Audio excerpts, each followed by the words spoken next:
বাংলাদেশে শ্রীহট্টের লাউর গ্রাম, বর্তমানে এটি বাংলাদেশে। এটি আবার অনেকে ওখানে লাউর বললে চিনে না, এক ডাকে চিনে বনতীর্থ যদি কেউ বলেন তাহলে সবাই চিনবে। জায়গাটার নাম হচ্ছে বনতীর্থ। গত 2 বছর আগে যাওয়ার সৌভাগ্য হয়েছিল। পূর্ব জায়গা, সেখানে সুন্দর একটি নদী রয়েছে। এই মধুকৃষ্ণা ত্রয়োদশীতে ওখানে বিশাল মেলা হয়। শুধু মেলা নয়, যেমন কুম্ভ স্নানে দেখছেন আপনারা লক্ষ লক্ষ কোটি কোটি মানুষ। এই তো 144 বছর না কত বছর পরে শুনছি আমরা, কিন্তু এর শাস্ত্রীয় প্রমাণ কি আছে জানি না। তো পরিবার 12 বছর পর কুম্ভ হয়। তো এই বনতীর্থে প্রতি বৎসর কুম্ভ হয়। কুম্ভ মানে কি, আমরা যে কুম্ভে যাই এখানে তো দেখবেন সব শাক্ত, শৈব, সৌর, দানপত্য, এই সমস্ত সাধু সন্ন্যাসীদের ভিড় সমাগম বেশি। ইদানিং দেখা যাচ্ছে আমাদের বৈষ্ণব সমাজ কিছু সেখানে সংযোজিত হয়েছে, কিন্তু আগে ছিল না। কেন আমাদের এরকম কোনো প্রমাণ আমরা শাস্ত্রীতে আছে বলে আমার যতটুকু সম্ভব মনে নেই বা জানা নেই যে গোস্বামীগণ আমাদের যে আদর্শ বৈষ্ণব জগতে তারা কোনোদিন কোনো কুম্ভে স্নানে গেছেন বলে। এই জায়গাটির নাম বনতীর্থ হয়েছিল কেন? হয়েছিল না, হয়েছে না। আপনারা সবাই জানেন যে অদ্বৈত প্রভু পিতা হচ্ছেন কুবের আচার্য বা কুবের মিশ্র। কুবের মিশ্র এবং নভাদেবীর পুত্র হচ্ছেন কমলাক্ষ। পরবর্তী নাম হয়েছিল অদ্বৈত আচার্য। আচার্য, আচার্য কেন নাম হলো? যদিও আমাদের এই পঞ্চতত্ত্বের মধ্যে 3 জন হচ্ছেন প্রভু, এক শ্রীমন মহাপ্রভু, নিত্যানন্দ প্রভু আর অদ্বৈত প্রভু। তার মধ্যে 2 জন প্রভু, নিত্যানন্দ প্রভু আর অদ্বৈত প্রভু। আর শ্রীমন প্রভুকে মহাপ্রভু বলা হয়, চৈতন্য গৌরাঙ্গ মহাপ্রভু, অনেক নাম তার। শ্রীকৃষ্ণ চৈতন্য মহাপ্রভু। এই কুবের আচার্য তিনি রাজা গণেশের সভাপতি ছিলেন, রাজ সভাপতি ছিলেন।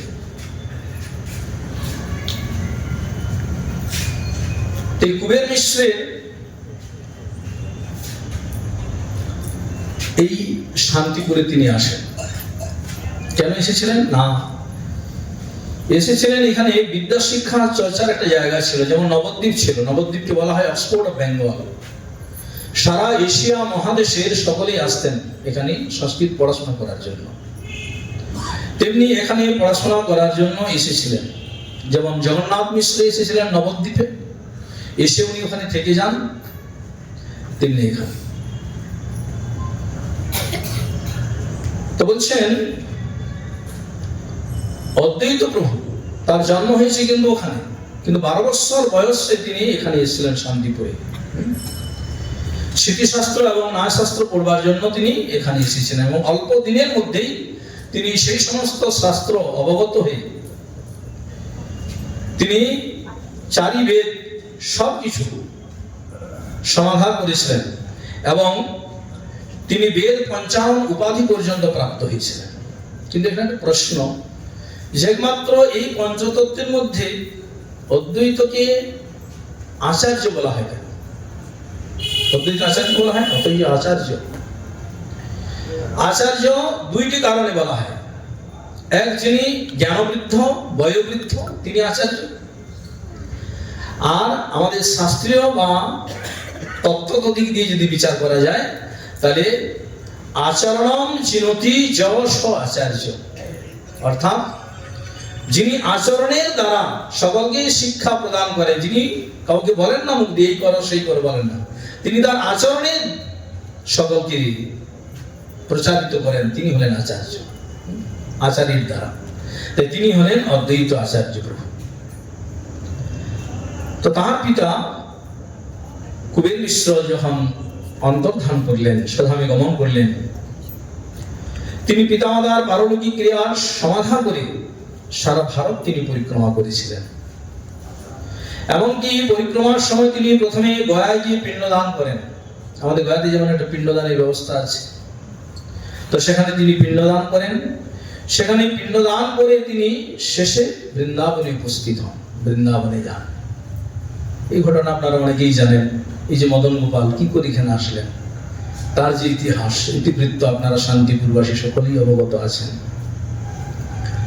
তো বৃন্দাবনে তিনি যখন যান, বৃন্দাবনে উপস্থিত হয়ে একটি বটবৃক্ষ মূলে তিনি অবস্থান করলেন। অবস্থান করে সেদিন সারাদিন অতিক্রম হলো। পরিক্রমা করলেন, বৃন্দাবন সমস্ত স্থানগুলি তিনি দর্শন করলেন। দর্শন করে তিনি অনাহারে ক্লান্ত হয়ে গেছেন, পরিশ্রান্ত। কে দেবে, কোথায় চাইবেন, সেই জন্য অনাহারে তিনি অনিদ্রায় বসে আছেন সেই বৃক্ষমূলে।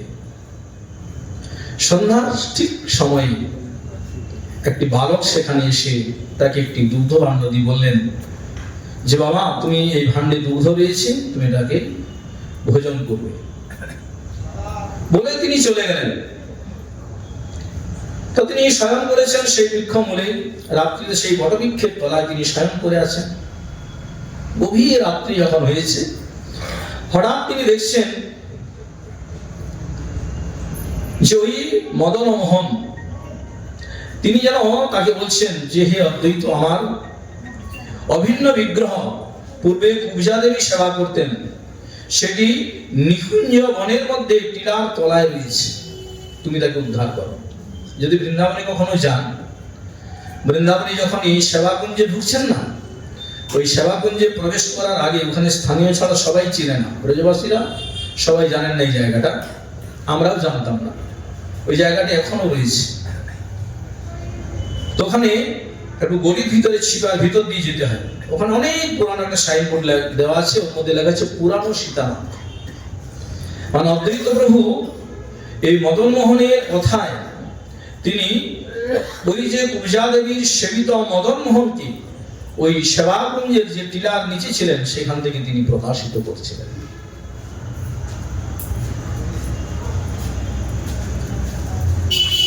এবং সেবা পূজার ব্যবস্থা তিনি করেছিলেন ওখানকার ব্রজবাসীগণকে দিয়ে।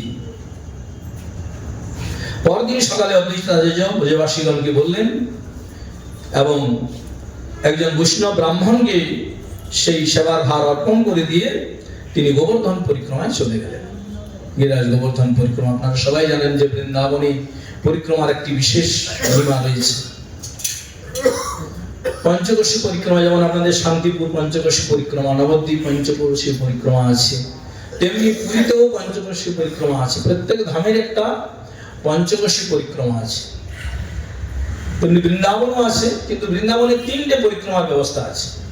এক শুধু বৃন্দাবন পঞ্চকোশী পরিক্রমা, আর গিরিরাজ গোবর্ধন পরিক্রমা, আর আছে 84 কোশ পরিক্রমা অর্থাৎ ব্রজমণ্ডল। 365টা গ্রাম নিয়ে যে পরিক্রমা সেটা হচ্ছে 84 কোশ পরিক্রমা। তা এইভাবে তিনি পরিক্রমা দিতে লাগলেন। তো গোবর্ধন পরিক্রমা যখন তিনি সমাধান করে আসলেন, এসে দেখলেন কি, তিনি দেখলেন সেই মদনমোহন মন্দিরে তিনি আর নেই। কোথায় রয়েছেন তিনি অনেক সন্ধান করে কিছু জানতে পারলেন না। পুনরায় তিনি সেই বৃক্ষমূলে তিনি রাত্রিতে আবার সেই তার চিন্তায় তিনি মগ্ন হয়ে পড়লেন। তিনি স্বপ্নে দেখলেন যে মদনমোহন তাকে যেন বলছেন যে, অভক্তের অত্যাচারে আমি ওই গাছের তলায় ফুলের নিচে আমি লুকিয়ে রয়েছি, আমাকে তুলে তুমি মথুরার চৌবে ব্রাহ্মণ আসবে তোমার নিকটে, সেই চৌবে ব্রাহ্মণের নিকটে তুমি তাকে দান করবে। একই ঘটনা হলো। পরদিন যখন সকাল হলো, অদ্বৈত আচার্য প্রভু চিন্তা করছেন কে চৌবে ব্রাহ্মণ, কিভাবে আমি তাকে চিনবো, চিনার উপায় কি। এমন সময় সেই ব্রাহ্মণও স্বপ্নাদেশ পেয়েছেন, যে তাকে প্রভু স্বপ্নাদেশ দিয়েছেন যে আমি বৃন্দাবনে রয়েছি অমুক জায়গায়, তুমি সেখান থেকে আমাকে নিয়ে এসে সেবা প্রকাশিত করো। তিনি যখন আসলেন, তাকে সব বৃত্তান্ত বলে মদন মোহনকে তার হাতে তুলে দিলেন। এই আদেশের পর হতেই শ্রী অদ্বৈত আচার্য প্রভু আকুল আহ্বান এবং সাধনার পর শ্রী শ্রী মদন মোহনের আদেশ পেলেন যে আমার অভিন্ন কলেবর, যাহা পূর্বে শ্রীমতী রাধারানীর যে সখী অর্থাৎ বিশাখা সখী অঙ্কিত চিত্রপট নিকুঞ্জ বনে রয়েছে। ওই সেবাকুঞ্জের অনেক নাম, নিধুবন, নিকুঞ্জ বন, বৃন্দাবনে তো অনেক বন, 12টি বন রয়েছে। তার মধ্যে এই বনগুলির বিশেষ বিশেষত্ব রয়েছে এখনো বৃন্দাবনে। সেই ব্রজনিকুঞ্জে রাধা মাধবের, রাধা মদন ও গোপালের নিত্য লীলাবিলাস প্রত্যেক দিন আজও। বৃন্দাবনে ভগবান লীলা করে চলে যাননি, এখনো লীলা করছেন। যেমন নবদ্বীপে মহাপ্রভু এসেছেন, লীলা করেছেন, চলে গেছেন, এমন নয়, এখনো তিনি লীলা করছেন। আর যদি তাই না হবে তাহলে শাস্ত্রবাক্য মিথ্যা হয়ে যাবে। কি বললেন? অদ্যাবধি লীলা করে গোরা রায়, কোন কোন ভাগ্যবান দেখিবারে পায়। অদ্যাবধি শব্দের অর্থ অদ্য থেকে অবধি, অর্থাৎ আজ থেকে 539 বছর, 38 বছর আগে যে মহাপ্রভু এই সুধাম নবদ্বীপে প্রকটিত হয়ে লীলা বিলাস করেছেন, তিনি চলে যাননি। জীব উদ্ধার, দেশ উদ্ধারের জন্য তিনি একমাত্র সন্ন্যাস গ্রহণ করে তিনি অভিন্ন কলেবর দ্বিতীয় বিগ্রহ ধারণ করে তিনি নীলাচলে গিয়ে তিনি পামর জীবকে উদ্ধার করতে গিয়েছেন। কিন্তু সচিনন্দন গৌর হরি তিনি নবদ্বীপে আজকেও আছেন, এখনো আছেন।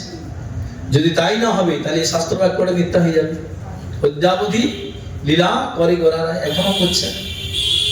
তাই যদি মহাপ্রভু লীলা এখনো করছেন, সীতানাথ অদ্বৈত আচার্য প্রভু যদি এই শান্তিপুরের মাটিতে এখনো লীলা বিলাস করছেন, এই সুরধনী গঙ্গায় এখনো পার্শ্বদগণকে নিয়ে তিনি নিত্য জলবিহার করছেন, জলকিনী করছেন, ওই আমরা তো সেগুলো দেখতে পাই না। বলে না, এই পামর চোখে দেখা যায় না। কেন? বলেন সেই জন্যই তো সদ্গুরু চরণাশ্রয় গ্রহণ করতে হবে। সদ্গুরু চরণাশ্রয় গ্রহণ করলেই শুধু হবে না, তার সান্নিধ্য থেকে ভজন বিষয়ে, সাধন বিষয়ে সম্পূর্ণ শিক্ষা ছিনিয়ে নিতে হবে। গুরুদেব দিতে ভাবে চাইবেন না। কেন? গুরুদেব তো পাত্র বুঝে তো দেবেন। মহাপ্রভু অপেক্ষা করেননি, কে পাত্র কে অপাত্র এর কোনো বিচার রাখেননি। কিন্তু গুরুদেব তো বুঝবেন কাকে দেওয়া উচিত, কার মধ্যে ক্ষমতা আছে, শক্তি রয়েছে।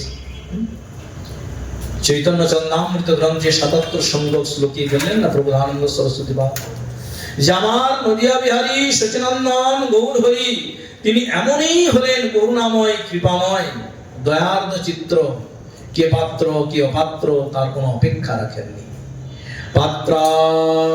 পাত্র বিচারণাং ন কুরুতে ন সং পরং বিক্ষতে দেয়া দেয়া বিমর্ষকো নহি নবা কাল প্রতীক্ষা প্রভু সদ্য যো শ্রবণেক্ষণ প্রণমন ধ্যানাদি দুর্লভম।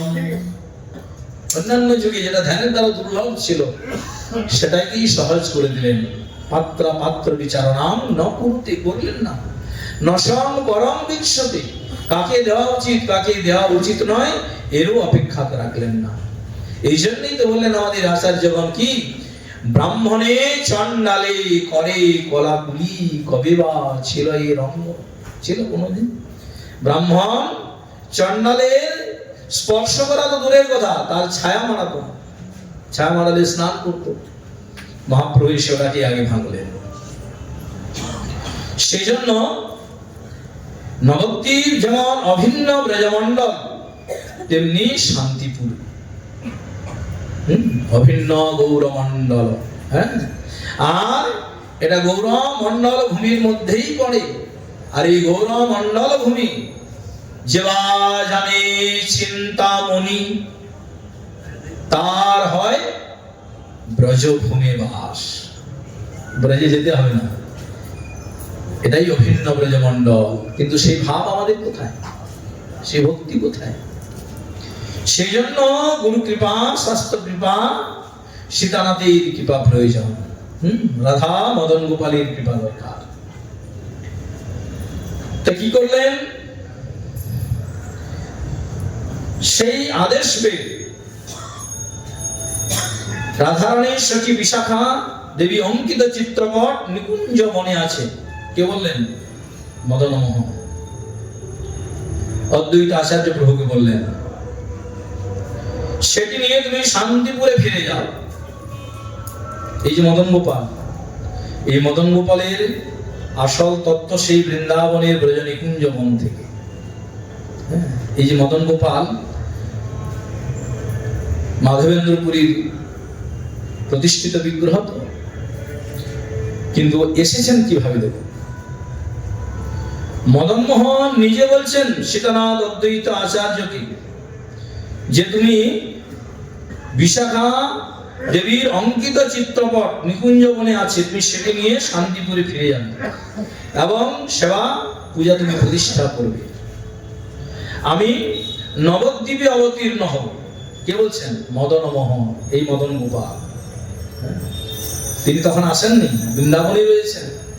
যে তুমি এই চিত্রপট নিয়ে শান্তিপুরে যাও, আর আমি শান্তিপুরের নিকটেই আমি নবদ্বীপে সে ধাম, অভিন্ন ব্রজমণ্ডল, সেখানে আমি অবতীর্ণ হব। তাই অদ্বৈত আচার্য প্রভু তিনি তার নিজের যে বাড়ি শান্তিপুরে ফিরে এলেন।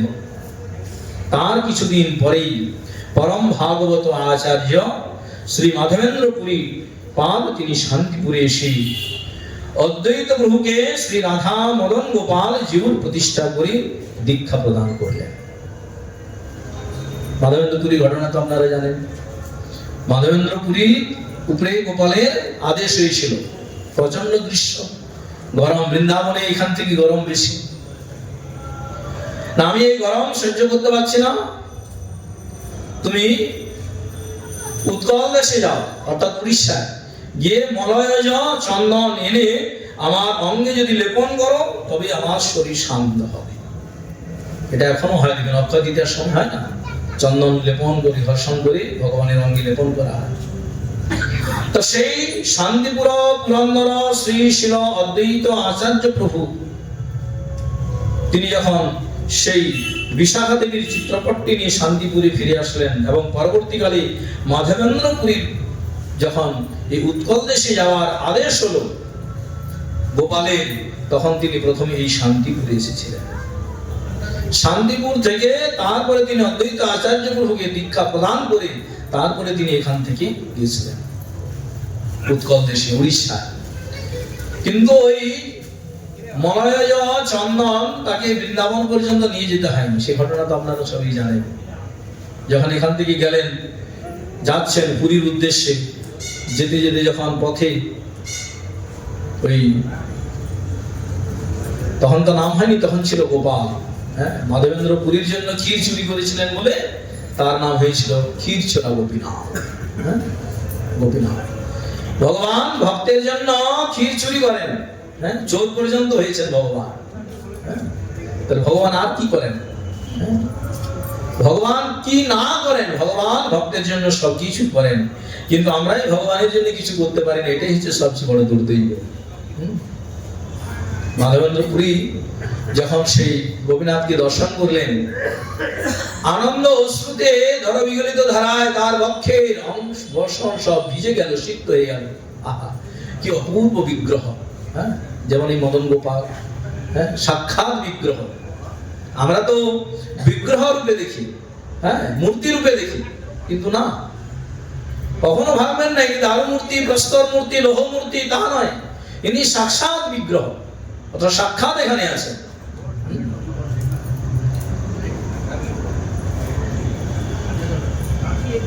তুমি সব সেবা পরিপাটি দেখলেন, কেন? প্রকৃত ভক্ত যারা না, তারা কি করেন? তারা বিশেষ বিশেষ মন্দিরে গিয়ে সেবাটা দেখেন, কিভাবে ভগবানের সেবা হচ্ছে।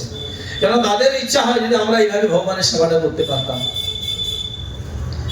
তো সন্ধ্যা হয়ে গেছে, রাত্রিবেলা যখন ভোগ লাগছে, দেখছো অপূর্ব ক্ষীর ভোগ লাগছে গোপীনাথের। দ্বাদশটি মৃৎ পাত্র, মাটির ভাণ্ডে ক্ষীর ভোগ লাগছে।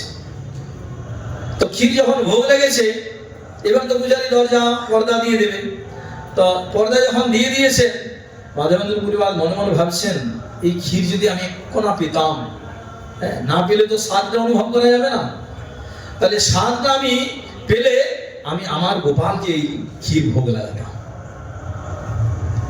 আবার পরক্ষণেই তিনি দাঁত দিয়ে জিভ কাটলেন, ছি ছি ছি ছি, আমি এটা কি ভাবলাম, ভগবানের ভোগ লাগছে আর সেটা আমি নিজে গ্রহণ করবো, এই আমার বুদ্ধি চলে আসলো। নিজেকে ধিক্কার দিতে লাগলেন, তিরস্কার করতে লাগলেন। কিন্তু ওই দেখুন ভক্তের ভাবটা ভগবান কিভাবে গ্রহণ করে। ওই যে পুরীবাদ ভেবেছেন যে যদি আমি এক কোনা পেতাম তাহলে আমি আস্বাদন করে দেখতাম এর স্বাদটা কেমন, তাহলে ঠিক ওই রকম ক্ষীর প্রস্তুত করে আমি আমার প্রাণের প্রাণ প্রাণারাম গোপালকে আমি ভোগ লাগাতাম।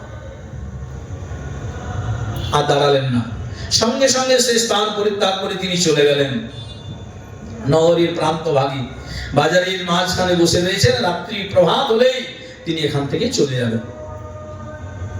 এদিকে কি হয়েছে, পূজারী তো ভোগ হয়ে গেছে, মন্দির পরিষ্কার করে আর ঠাকুরকে স্বয়ং দিয়ে সে চলে গেছে, দরজা বন্ধ করে দিয়ে শুয়েছে। কিন্তু শরীর মন খুব উচ্চাটন, কিছুতেই ঘুম আসছে না। যতবার ঘুমানোর চেষ্টা করতে যাচ্ছেন, ঘুম আর আসছে না। হঠাৎ অধিক রাত্রিতে যখন তন্দ্রা এসেছে মধ্য রজনীতে, গোপীনাথ যেন তাকে বলছেন, পূজারী উঠো, ঘুমালে চলবে না তোমার। কেন, কি হয়েছে? না, তুমি যে আমার দ্বাদশ ভাণ্ডে যে ক্ষীর ভোগ লাগাও না প্রতিদিন, তুমি আমার মায়া বুঝতে পারোনি। তুমি ভেবেছো 12 ভাণ্ডে তুমি নিয়ে এসেছো, কিন্তু নয়, একটা ভাণ্ড আমি সিংহাসনের নিচে লুকিয়ে দিয়েছি। আমার ছলনা তুমি বুঝতে পারোনি। যাও, ওই ভাণ্ডটা নিয়ে গিয়ে ওই বাজারের মাঝখানে নগর প্রান্তে মাধবেন্দ্র বলে একজন আছে, ওকে গিয়ে দিয়েছে। পূজারী প্রথমে ভাবলেন ওদের স্বপ্ন দেখছি। একবার, দুবার, তিনবার যখন হয়েছে, আর স্থির থাকতে পারলেন না। সঙ্গে সঙ্গে তিনি শয্যা থেকে উঠে কাপড় ছেড়ে যেই দরজা খুলে, আর যেমনটি বলেছেন গোপীনাথ তাকে, ঠিক সেইভাবে সিংহাসনের নিচে যেই না তাকিয়েছেন, সঙ্গে সঙ্গে তিনি তারপরে দরবিগলিত ধারায় অশ্রু বিসর্জন করতে লাগলেন। কেন? ওই ভাণ্ডটা দেখেই। কেন, এই ভাণ্ডটা তো সাধারণ ভাণ্ড নয়, সাক্ষাৎ ব্রজেন্দ্র নন্দন গোলক বিহারী শ্রীহরি গোপীনাথ নিজ হাতে তাকে চুরি করে রেখেছেন ভক্তের জন্য। এই ভক্ত, আমি এতদিন গোপীনাথের সেবা করছি, হ্যাঁ, আমি তো গোপীনাথের সাক্ষাৎ স্পর্শ অনুভব কোনোদিন করতে পারিনি। আমায় দেখতে হবে সে এমন কে ভক্ত। সঙ্গে সঙ্গে সেই ভাণ্ডটা নিয়ে সেই পূজারী সেই মধ্য রজনীতে লোকশূন্যহীন নগরের মধ্যে ঊর্ধ্বশ মুখে ছুটতে লাগলেন। কোথায় মাধবেন্দ্র? কে মাধবেন্দ্র? উনি তো ছিলেন না, তাকে তো কোনোদিন দেখেননি। এমন সময় সেই নগর প্রান্তে হঠাৎ মাধবেন্দ্র পরিবার মনে মনে ভাবছেন, এটা তো আমার নতুন জায়গা, আমার তো এখানে কেউ পরিচিত না, আমায় কে নাম ধরে ডাকছে। তখন উনি উঠে দাঁড়ালেন, বসেছিলেন, আর ওই যে গোপীনাথের ভোগ লেগেছে, শুধু ওই চিন্তাই করছে।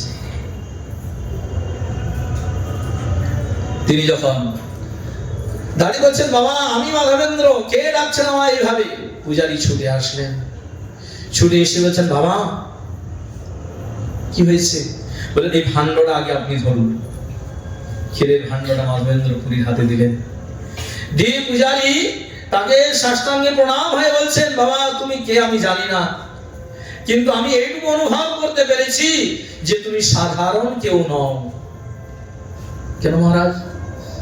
আপনি তো মনে হচ্ছে গোপীনাথের সেবক। বলেন, হ্যাঁ আপনি ঠিক ধরেছেন। না, আপনাকে তো কালকে রাত্রেই আমি দেখেছি গোপীনাথের ভোগ লাগাতে। তা আপনি এইভাবে আলু খালু বেশ এইরকম আপনি করছেন কেন? বলেন, তুমি এর ঘটনা জানো না। কেন, কি হয়েছে? বলেন, এই যে ক্ষীরের ভাণ্ডটা আমার আরাধ্য ভগবান সেই ব্রজেশতনয় ব্রজেন্দ্র নন্দন সেই গোলক বিহারী শ্রীহরি আপনার জন্য চুরি করেছে। তো ভগবানের কি চুরি করার দরকার? বৃন্দাবন লীলা তো আপনারা কতই শুনেছেন। ভগবান কত কত কিছু চুরি করেন। এ তো ভক্তের জন্য ক্ষীর চুরি করেছেন। ভগবান আমাদের জন্ম জন্মান্তরের পাপগুলোকে পর্যন্ত চুরি করে নেন। কেন আমরা পাপটাও তো ভগবানকে দিতে চাই না। পাপটা যাবে কি করে? না, আমরা যদি ভগবানকে একটা প্রণাম করতে পারি তাহলে কি হবে? না, ভগবান আমাদের জন্ম জন্মান্তরের পাপটাকেও চুরি করে নিয়ে নেন। কি বললেন? ব্রজে প্রসিদ্ধ নবনীত চৌরম গোপাঙ্গনানাং দুকুল চৌরম অনেক জনমার্জিত পাপ চৌরম চৌরাগ্রগণ্যং তমহং ভজামি। হে চোরের অগ্রগণ্য, ব্রজে প্রসিদ্ধ নবনীত চৌরম। ব্রজে তিনি অন্য কোথাও চুরি করেননি, তিনি ব্রজেই চুরি করেছেন। কি চুরি করেছেন? নবনী চুরি করেছেন। ব্রজে প্রসিদ্ধ নবনীত চৌরম। ব্রজের বাইরে করেননি, মথুরায় করেননি। ব্রজে প্রসিদ্ধ নবনীত চৌরম আর গোপাঙ্গনানাং দুকুল চৌরম। ব্রজবাসীগণের হৃদয়টাকে ভগবান চুরি করেছেন, মনটাকে চুরি করেছেন। আর কি চুরি করেন? অনেক জন্মার্জিত পাপ চৌরম। এক জন্মের, দুই জন্মের নয়, অনেক জন্ম জন্মান্তরে পাপটাকেও ভগবান চুরি করে নেন। এখানে কোনো সংখ্যা বলেন, অনেক শব্দ দিয়েছেন। অনেক মানে এক, দুইয়ের অধিক। অনেক অনেক অনেক জন্ম জন্মান্তরে অনেক জন্মার জিত পাপ চৌরম চৌরাগ্রগণ্যং তমহং ভজামি। তাহলে ভগবান ভক্তের জন্য ক্ষীর চুরি করবেন, এটা এমন আশ্চর্যের কিছু না। ভগবান ভক্তের জন্ম জন্মান্তরে পাপটাকেও চুরি করে নেন। তো মাধবেন্দ্র পুরী যেই না পূজারী হাতে দিয়েছেন না সেই ক্ষীরের ভাণ্ডটা, সঙ্গে সঙ্গে ওটা তিনি গ্রহণ করবেন কি, ওটা হাতে পাওয়ার সঙ্গে সঙ্গে দরবিগলিত ধারায় তিনি অশ্রু বারি বিসর্জন করতে লাগলেন। তার সারা অঙ্গ পুলকিত হয়ে গেল। হবেই বা না কেন? কেন? এটা তো সাক্ষাৎ ভগবানের স্পর্শ রয়েছে না, এটা তার সাধারণ ভাণ্ড নয়। সেই ভাণ্ডটাকে তিনি বুকে জড়িয়ে ধরলেন আর আকুল হয়ে দরবিগলিত ধারায় অশ্রু বারি বিসর্জন করতে লাগলেন। এই প্রভু, আমি শুধু একটু ভেবেছিলাম যদি এই ক্ষীরের এক বিন্দু আমি পেতাম তাহলে আমি স্বাদটা আস্বাদন করে বুঝতাম এর আস্বাদনটা কি রকম, আর সেটা অনুভব করে আমি আমার শ্রী বিগ্রহ, আমার শ্রী গোপালজিকে আমি ভোগ লাগাতাম। তা আমি এক কোণা চেয়েছিলাম প্রভু, আর আপনি আমার জন্য ভাণ্ড ভর্তি চুরি করে রেখে দিয়েছেন। সেই জন্য ভগবান ভক্তের জন্য যুগে যুগে সে অবতীর্ণ হন, হয়ে তাদেরকে কৃতার্থ করেন। সেই জন্য আজকে আমার সীতানাথ অদ্বৈত আচার্য প্রভু এই শান্তিপুর পুরন্দর, যে কথা আমরা প্রথমেই শুনছিলাম, তার মা নাভা দেবী, তিনি একবার বলেছিলেন যে বাবা, তখন বয়োবৃদ্ধ হয়ে গেছেন, যে আমি একবার গঙ্গা স্নান করতে চাই। এখন এমন অবস্থা, তখন তাকে গঙ্গায় নিয়ে গিয়ে স্নান করার মতো আর অবস্থা ছিল না। উনি মন করেছিলেন যে আমার এই জীবন অবস্থায় একবার স্নান করাতেই হবে, এটাই পুত্রের কাছে মায়ের আবদার। কিন্তু ওই যে কমলাক্ষ, ওই যে সীতানাথ অদ্বৈত আচার্য প্রভু, তিনি তো আর অন্য কেউ না, সাক্ষাৎ মহাবিষ্ণুর অবতার তিনি। তো মায়ের ওই পণটাকে তিনি ওই লাউর নবগ্রাম, বর্তমান বাংলাদেশ, যদি কখনো যাওয়ার সৌভাগ্য হয়, এখন তো খুব ঝামেলা চলছে, না হলে যাওয়াটা খুব সহজ ছিল। আমরা তো প্রতি বছরেই ওখানে গেছি। তো ওই নবগ্রামে সেই জায়গাটি এখনো রয়েছে। তো সেই আগেকার ঘর বাড়ি নেই, কিন্তু একটা পাথর এখনো আছে ওখানে, ওটাই নিশান। তো তখন কি করলেন, বললেন বেশ মা, তোমার ইচ্ছা হয়েছে গঙ্গা স্নান করবার, আমি তোমাকে এখানে বসেই গঙ্গা স্নান করাবো। কি করলেন অদ্বৈত প্রভু? ওই মধুকৃষ্ণা ত্রয়োদশীর দিন তিনি পণ করলেন যে মায়ের ইচ্ছা আমি পূর্ণ করব। সেই জন্য তিনি গঙ্গাকে ওখানে এনেছিলেন। এবং শুধু এটা গল্প নয়, এখনো প্রতি বৎসর ওই তিথির দিন প্রত্যেক বৎসর ওই নদীতে গঙ্গা আসেন। সারা বছর জল থাকে না, আর ওই দিন জলে জলাকার হয়ে যায়। অগণিত ভক্ত প্রাণ, লক্ষ লক্ষ ভক্ত স্নান করে এখনো ওই দিন। ওই যে পণ করেছিলেন বলে ওই জায়গাটার নাম হয়েছে পণতীর্থ। তা সেই সীতানাথ অদ্বৈত আচার্য প্রভু এই মাধবেন্দ্র পুরীর শ্রী গুরুপাদ পদ্ম গুরুদেব। তো তারপরে তো মাধবেন্দ্র পুরী ঘটনা আপনারা জানেন, চৈতন্য চরিতামৃত যারা পড়েছেন। কি করলেন তিনি? হাও হাও করে কাঁদতে লাগলেন আর মাটিতে গড়াগড়ি যেতে লাগলেন। যেমন নিত্যানন্দ প্রভু জীব উদ্ধার করতে গিয়ে জীবের ধারে দাঁড়িয়ে গিয়ে মাটিতে গড়াগড়ি গেছেন। যে আমার আদেশ নয়, প্রভুর আদেশ। একজনও যেন বাদ না পড়ে, সকলেই যেন হরি নাম পায়। আজকে এটা ভেবে তিনি আকুল হয়ে গেলেন যে প্রভু আমি এমন কি চেয়েছিলাম এক কণা অধরামৃত প্রভু প্রসাদ। আর প্রভু এতটাই করুণাময় কৃপাময় যে তিনি আমার জন্য ক্ষীর চুরি করে আমার পূজারীকে দিয়ে আবার দিয়ে পাঠিয়েছেন। প্রণাম করলেন, করে কি করলেন? নিলেন, নিয়ে আর আস্বাদন করছেন। যেই নাম মুখে দিয়েছেন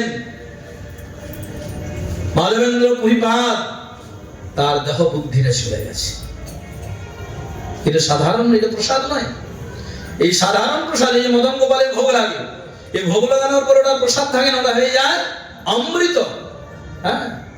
প্রসাদামৃত, চরণামৃত, কথামৃত, কত কত অমৃত আমাদের চারপাশে ঘুরে বেড়াচ্ছে, কিন্তু নেওয়ার মতো ইচ্ছাটাই আমাদের নেই। শ্রীমদ ভাগবতী গোপীগণ বললেন না যে প্রভু তুমি চলে গেছো, ঠিক আছে, তো তুমি ভেবো না তুমি চলে গেছো বলে তোমাকে ছাড়াও আমরা থাকতে পারবো না। আমরা তোমাকে ছাড়াও থাকতে পারবো। কি নিয়ে থাকবো জানো? কি নিয়ে? তারা নিজেরাই প্রশ্ন করছেন, আবার নিজেরাই উত্তর দিচ্ছেন, তোমার কথার অমৃত নিয়ে আমরা থাকবো। শ্রীমদ ভাগবত বললেন না, দশম স্কন্ধে 31 অধ্যায়ের 9 নম্বর শ্লোকে বললেন, তব কথামৃতম তপ্ত জীবনম কবিভিরিতম কল্মষাপহম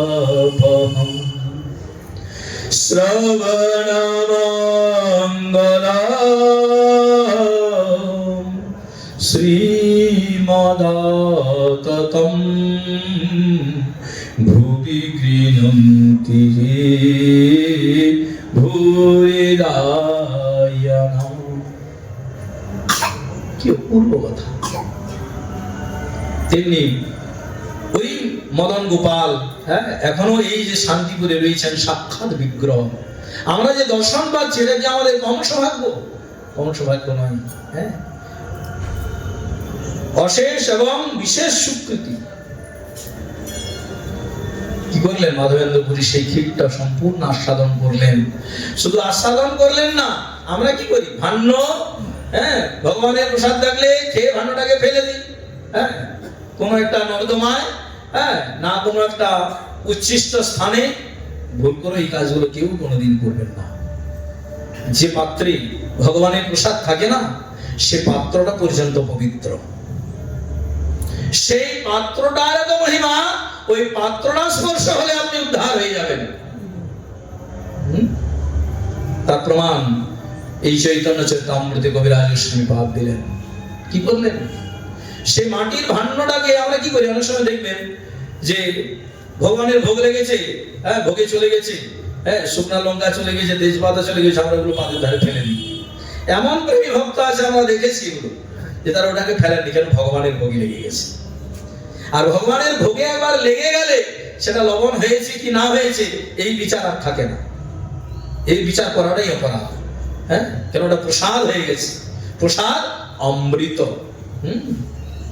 তাই কি করলেন তিনি? সেই ভাণ্ডটাকে ভাঙলেন ওখানে বসে বসে, ভেঙে ছোট ছোট টুকরো করলেন, টুকরো করে আর উত্তরের মধ্যে ভালো করে ভাঙলেন। কেন না এই ভাণ্ডের মধ্যে আমার গোপীনাথের স্পর্শ হয়েছে, এটা ফেলে দেওয়ার বস্তু নয়। হ্যাঁ, এই ভাণ্ডের টুকরো গুলোকে তিনি প্রতিদিন আস্বাদন করতেন। বললেন বাবা মাটিটা খেতেন? বললেন এই ভক্ত খেয়েছেন, এটা আশ্চর্যের কি আছে? সাক্ষাৎ ব্রজেন্দ্র নন্দন গোলক বিহারী শ্রীহরি আমার কৃষ্ণচন্দ্র, তিনি ব্রজে মাটি খাননি। হ্যাঁ, বৃন্দাবনে গেছেন যারা তারা তো জানেন, বা ভাগবত যারা শুনেছেন, ভগবান মাটি খেয়েছেন। হ্যাঁ, শুধু খাননি, এখনো পর্যন্ত প্রতিদিন আমরা তো সকাল হলে মদন গোপালকে মাখন মিছরি ভোগ দিই। হ্যাঁ, কিন্তু বৃন্দাবনে ওই ব্রহ্মাণ্ড ঘাটে যেখানে ভগবান মাটি খেয়েছিলেন, এখনো প্রতিদিন নিয়ম করে সকালে মাটি ভোগ দেওয়া হয়। কেন মাটি খেয়েছিলেন ভগবান? ওই যে মা শাসন করেছিলেন, কেন নবনী চুরি করেছিস বল? ব্রজবাসীগণ রমণীগণ এসে নালিশ করে গেলেন, জানো যশোদে কি না তোমার ছেলে আমাদের ঘরে নবনী চুরি করে। তাই বলে না, রাজার ছেলে চুরি করে, এটা তো বড়ই পরিতাপের বিষয়, দুঃখের বিষয়। চোরের ছেলে চোর হবে এটা দুঃখ নেই, কিন্তু রাজার ছেলে যদি চোর হয়, আর যে সে রাজা নয়, অন্য রাজার ছেলে, আবার তার ঘরে 9 লক্ষ ধেনু। ভাবুন, যার ঘরে 9 লক্ষ গাভী রয়েছে, এত দধি দুগ্ধের ছড়াছড়ি, এহেন ব্রজেন্দ্র নন্দন ভগবান ব্রজবাসীর ঘরে গিয়ে চুরি করে করে খান। কিরকম লীলাটা দেখুন ভগবানের। এই জন্য ভগবানের লীলাটা হচ্ছে অদ্ভুত লীলা। হ্যাঁ, এটা সকলেরই বোধগম্য নয়। হ্যাঁ, সেই জন্য কি করলেন ভগবান? বলেন বাহ, সামান্য একটু নবনী দাও, আমি খাইনি, আমি বানরগণকে খাইয়েছি, ব্রজবালকগণকে খাইয়েছি। আমি তো চুরি নিজের জন্য করিনি, অন্যের জন্য চুরি করেছি। আর তাই তোমরা এসে মায়ের কাছে নালিশ করেছো, বেশ আমি আর কোনোদিন তোমাদের নবনী খাবো না। কি করলেন? মাটি নিয়ে খেলা করছিলেন, খেলা করতে করতে সবাই ছোট ছোট ঘর বানাচ্ছিলেন, আর কৃষ্ণ ভগবান যতবার বানাতে যাচ্ছেন ভেঙে যাচ্ছে। উনি ঠিক করলেন না। আর ওই কথা মনে হয়ে গেল যে ব্রজের রমণীগণ মায়ের কাছে নালিশ করেছে, নবনী খাওয়ার জন্য খাবো। কি করলেন? রেগে গেলেন, গিয়ে ওই মাটি এক মুঠো নিয়ে মুখে দিয়ে দিলেন। আর যেই না দিলেন, সঙ্গে সঙ্গে ব্রজবালকগণ ছুটে গিয়ে মা কি সংবাদ দিল, মা কি হয়েছে? মেয়া তেরা লালা মাটি নে খায়, মানে তোমার ছেলে মাটি খেয়েছে। তো ছেলে যদি মাটি খায়, মায়ের তো একটু ভয় হবে, তার যদি শরীরে রোগ হয়, ব্যাধি হয়। সমস্ত কাজ ছেড়ে ছুটে আসলেন মা, বাঁ হাত দিয়ে ছেলে ডান হাতটাকে ধরলেন, কিরে কানা তুই মাটি খেয়েছিস? ভগবান মাথা নাড়ছেন, মুখ খুলছেন না। খুলবেন কি করে? কেন মুখে তো মাটি আছে। ভগবান চতুরের শিরোমণি, তো বলছেন ভগবান তো চতুরের শিরোমণি হবে, আর এই ভগবানের যারা ভজনা করে তারা আরো বেশি চতুর। বলেছেন না, যে জন কৃষ্ণ ভজে, তাহলে সে ছোটখাটো চতুর না, সে বড় চতুর। হ্যাঁ, তাই বোকা লোক যারা, তারা ভগবানের ভজনা করে না। যারা চতুর, যারা বুদ্ধিমান, তারাই ভগবত ভজনা করেন, ভগবানের নাম গুণকীর্তন করেন। যদিও আমাদের শিক্ষিত সমাজ মনে করে যে যারা গলায় তুলসী মালা পরে আর কপালে কতকটা, তারা তো তিলক বুঝে না, মাটি মাখে। এই মাটিটা সাধারণ মাটি নয়, এটা রজরানী বলা হয়। বৃন্দাবনের যে রজ, রাধাকুণ্ডের রজ, হ্যাঁ, গোপী চন্দন যে তিলক রচনা করা হয়, এটা এমনি এমনি নয়, মহাপ্রভু আমাদের দেখিয়েছেন। তাই কি করলেন? মুখ খুলছেন না, বলছেন হ্যাঁ তুই মাটি খেয়েছিস। যতক্ষণ মুখে মাটি ছিল মুখ খুললেন না। মুখে লালার সাথে মাটি মিশে যখন পেটে সব চলে গেছে, তখন উনি মুখটা খুললেন। বলছেন মা আমি মাটি খেয়েছি, তোমাদের কি বলেছে? বলে কেন? এই ব্রজবালকগণই বলেছে। বলছেন মা আমরা সব মিথ্যা কথা বলেছি। মা যশোদা বলছেন দেখ কানাই, এরা সবাই না হয় মিথ্যা কথা বলেছে, আমি বুঝলাম, কিন্তু তো দাদা বলরাম তো কোনোদিন মিথ্যা বলে না। কৃষ্ণ ভগবান মনে মনে ভাবছেন, ভাই আমি তোমার পেটের ছেলে, আমি বলছি বিশ্বাস হচ্ছে না। হ্যাঁ, আর কোথাকার কে? মা রোহিণীর ছেলে দাদা বলরাম, তার উপরে তোমার এত বিশ্বাস? ভগবান মনে মনে ঠিক করলেন এই দাদা বলরামকে আজকে মিথ্যাবাদী সাজাবো। বলে দেখ এদের কথা আমি বিশ্বাস করিনি, কিন্তু বলরাম বলেছে বলে আমি বিশ্বাস করেছি। বলেন মা শোনো, এই তোমার বলরাম আগে মিথ্যা বলতো না, এখন এই ব্রজবালকগণ তো মিথ্যা বলে, এদের সাথে মিশে সঙ্গের প্রভাবে ও মিথ্যা বলা শিখেছে। মা তো অবাক হয়ে গেলেন, সে কি বলরাম মিথ্যা বলে? হ্যাঁ। মা বলছে না, ও তো মিথ্যা কোনোদিন বলে না। বলে মা, ওর কথায় বা আমার কথায় কি বিশ্বাস আছে? কার কথা তোমায় মানতে হবে না। যদি আমি মাটি খেয়ে থাকি তাহলে পশ্চিমেই মুখম, আমার মুখ পরীক্ষা করো, তাহলে তো বুঝতে পারবে আমি মাটি খেয়েছি কিনা। মাটি খেলে তো আমার মুখে লেগে থাকবে। কত চতুর দেখুন ভগবান। মা তখন হ্যাঁ এটা তো ঠিক কথাই। সঙ্গে সঙ্গে কি করলেন, ভগবান মুখটা হা করলেন। আর যেই হা করলেন, মা তো ভালো করে অনুসন্ধান করতে লাগলেন কোথায় মাটি আছে। এদিক ওদিক সেদিক চারদিক ভালো করে তাকাতে লাগলেন। মাটির কোনো লেশ মাত্র তিনি দেখতে পেলেনই না। কি পেলেন না, সেই গোলক বিহারী শ্রীহরি আমাদের কাছে, কিন্তু মায়ের কাছে তো তার ছেলে।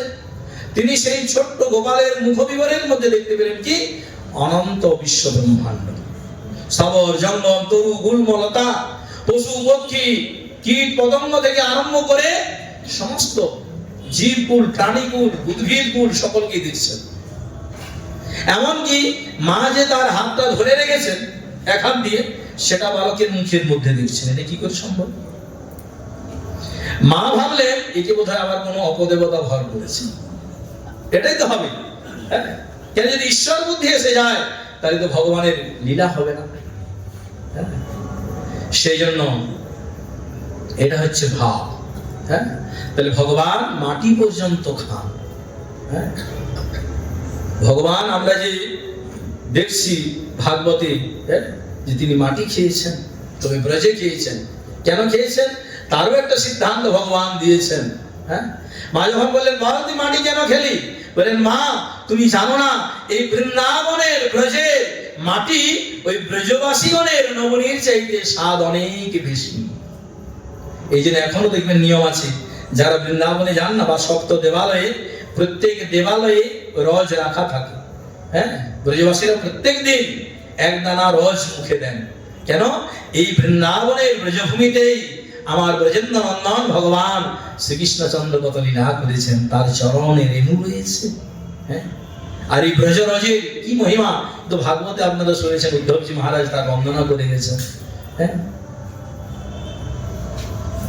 ব্রজ গোপিকাগণের চরণে তিনি প্রণাম করতে সাহস পাননি।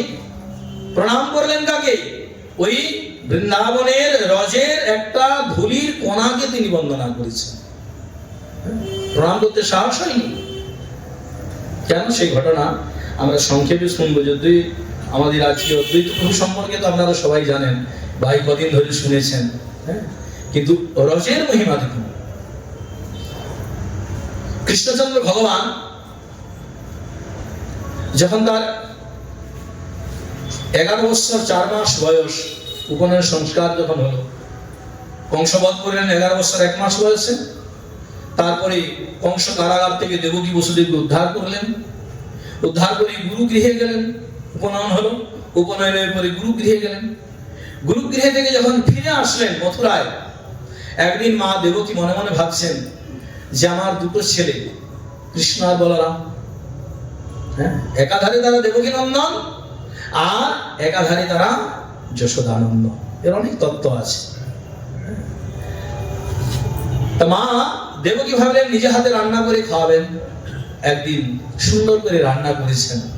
রান্না করে দুটো আসন দিয়ে 2 ছেলেকে বসিয়ে আর খাওয়াচ্ছেন। তো বলরাম ভোজন করছেন, কিন্তু কৃষ্ণ যেই ভোজন করতে যাবেন, ভোজন করতে গেলে কি হয়, ভালো করে যখন ভগবানকে আমরা সাজিয়ে দিই না, বা কাউকে বিশিষ্ট ব্যক্তিকে, গুরুদেবকে, বৈষ্ণবকে সাজিয়ে দিলে আগে ভালো করে দেখা হয় কি কি দিয়েছে তাহলে। তো বলরাম ভোজন করলেন, কিন্তু কৃষ্ণ ভোজন করতে পারলেন না। কেন না? মা দেবকী তিনি এমন একটা কিছু দিয়েছেন ভোজন পাত্রে, যেটা দেখে আর কৃষ্ণ ভোজন করতে পারলেন না। কি করলেন? ভোজন থেকে উঠে চলে গেলেন। উঠে গিয়ে একটা অন্ধকার ঘরে প্রবেশ করলেন, আর সেখানে গবাক্ষ জানালার নিকটে গিয়ে দাঁড়িয়ে আর ফুঁপিয়ে ফুঁপিয়ে কাঁদছেন।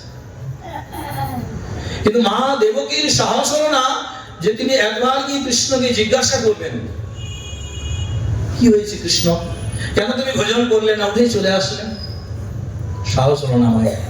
কিন্তু তিনি চিন্তায় বেকুল হয়ে গেলেন যে আমি জানবো কি করে, কি আমায় বলে দেবে যে কৃষ্ণ ভোজন ছেড়ে উঠে গেল কেন?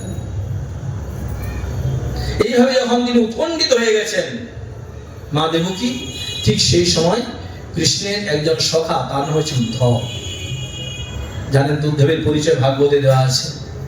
কৃষ্ণাং প্রবরু মন্ত্রী কৃষ্ণস্য দয়িত সখা সাক্ষাৎ বৃহস্পতির শিষ্য উদ্ধব বুদ্ধি সপ্তম।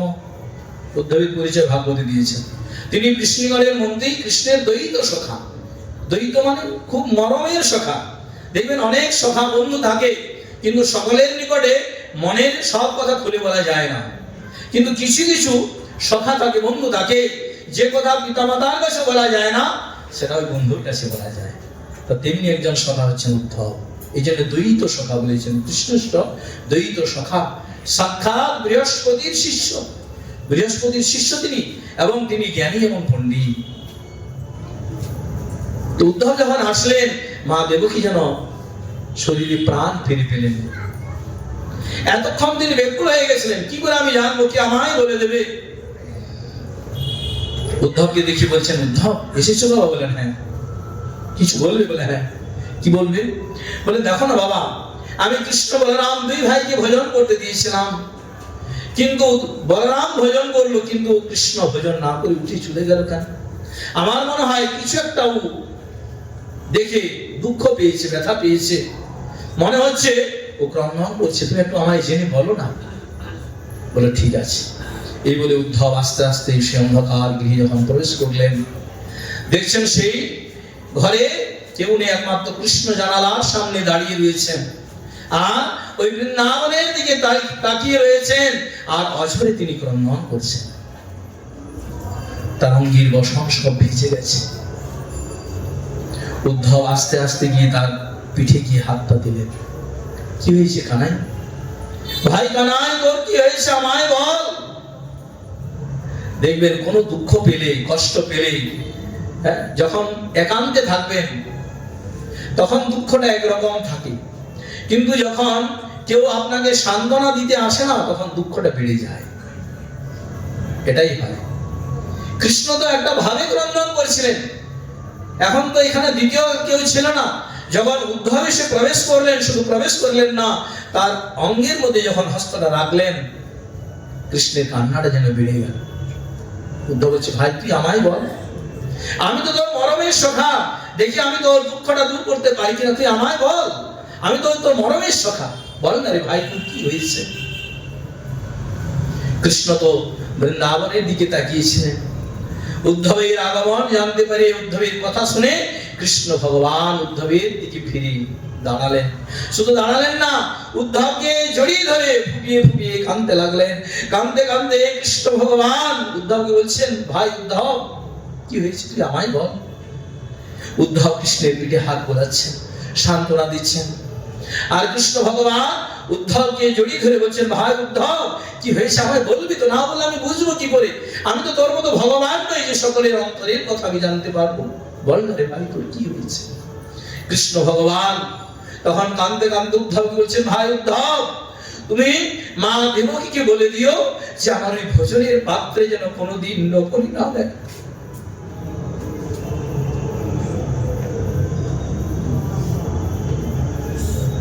উদ্ধবের চোখে যাও, কেন রে ভাই কানাই, তুই তো নবনী ভালোবাসিস, নবনী তুই চুরি করে পর্যন্ত খেয়েছিস, তাই তোর ভোজনের পাত্রে নবনী দিলে তোর দুঃখ হয় কেন। কৃষ্ণ ভগবান উদ্ধবকে জড়িয়ে ধরে কাঁদতে কাঁদতে বলছেন, উদ্ধব তুই বুঝবি না রে ভাই, মা দেবকী ভেবেছে আমি নবনী ভালোবাসি, সে আমার ভালোবাসার বস্তুটা তিনি দিয়েছেন, কিন্তু ওই নবনী দিলেই আমি আর ভোজন করতে পারি না।